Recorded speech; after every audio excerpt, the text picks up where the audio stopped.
You can think of sprites in a number of ways. In many ways, they're characters in any sort of content you create.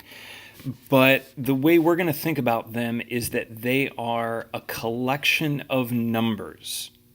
The most basic one is just a rectangle. If I create a basic sprite with this command, variable sprite equals or gets create sprite at 200, 200, this is going to create a rectangle at 200, 200.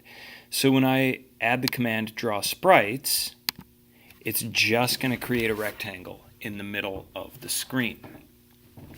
Remember that sprites are created in the middle of the image. So the origin point of this sprite is right here.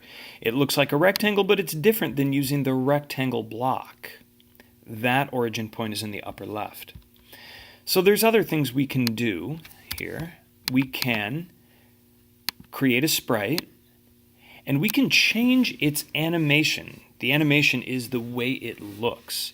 So the animation, we can just add ones here. I can add an animal. I'm just going to add the bear here.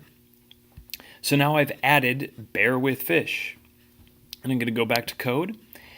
And I want to change the way this sprite looks. If I do it the way it is now, it's still just a rectangle. However, if I change its animation, which is this block, sprite set animation, I can now pull down the menu and I will have options of the ones I've selected. The only one I've done is bear with fish, so that's my only choice right now.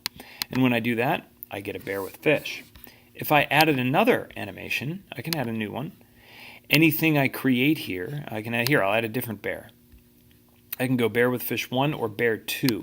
So now I can change the animation to whatever I've added to my project. Bear 2, and there we go. There we have our bear.